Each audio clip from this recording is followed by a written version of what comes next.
On ne savait pas, on se demandait si on aurait le droit ou pas. Puis à cause de l'âge de nos jardiniers, je n'avais quand même pas loin d'une vingtaine qui avait 70 ans et plus.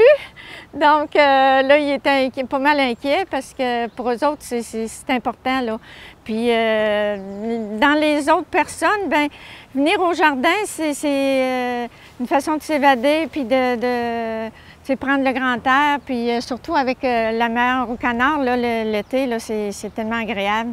Fait qu'on a eu peur, là. On avait hâte parce qu'à un moment donné, nous autres, il faut enclencher aussi la saison, là. On n'avait pas le choix. Puis les gens voulaient acheter leurs plants, puis il y en a qui ont parti des semis.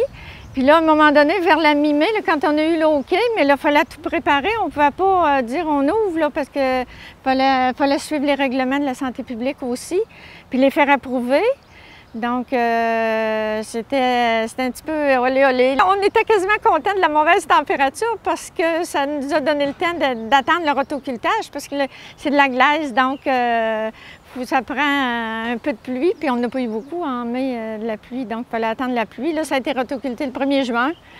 Puis là, mettre en place toutes nos structures à l'intérieur.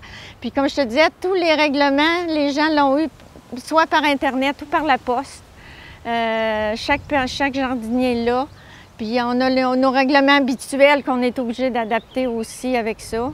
Puis, mais là, les gens ont l'air contents, ont l'air très contents. C'est un moindre mal ou moins peu? Oui, oh mon Dieu, oui. Puis le temps que la Ville aussi l'approuve, la Ville, il fallait qu'elle regarde, oui, c'est possible.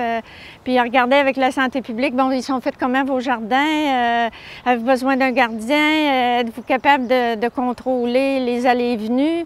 Je te dis, c'était un petit peu compliqué, mais en fin de compte, en expliquant, puis les terrains sont tellement grands que la distanciation est facile ici, là. Puis c'est ça, au début, ils ne voulaient pas qu'on ouvre le cabanon. Là, bien, ils nous ont dit oui en maintenant des structures. Puis on a de l'eau chaude, donc on a de l'eau chaude, c'est plus facile de se laver les mains.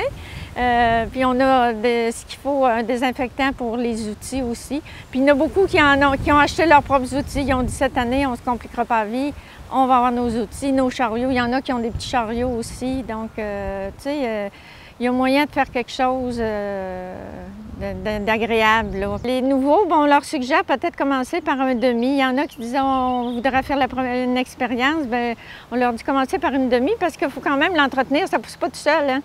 Fait que, tu sais, mais tu peux planter à peu près n'importe quoi ici, là, sauf ce qui monte en hauteur, comme des fois le maïs, on essaye de ne pas en avoir là, parce que ça cache un peu. Là.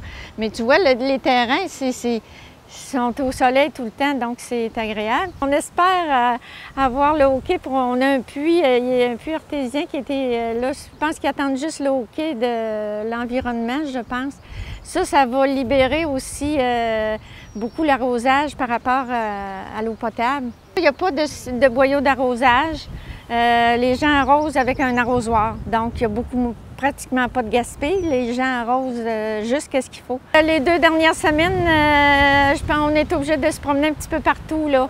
Nous autres, on fait affaire beaucoup au niveau des jardins, Serre du Canton, Floricap. Puis il y en a un peu aussi qui vont à Saint-Vallier, mais je te dis, il y a des choses, là, il faut que tu te promènes. Un peu chez Botanix aussi. Il y a des choses que tu n'as plus, là. Il n'y en a plus.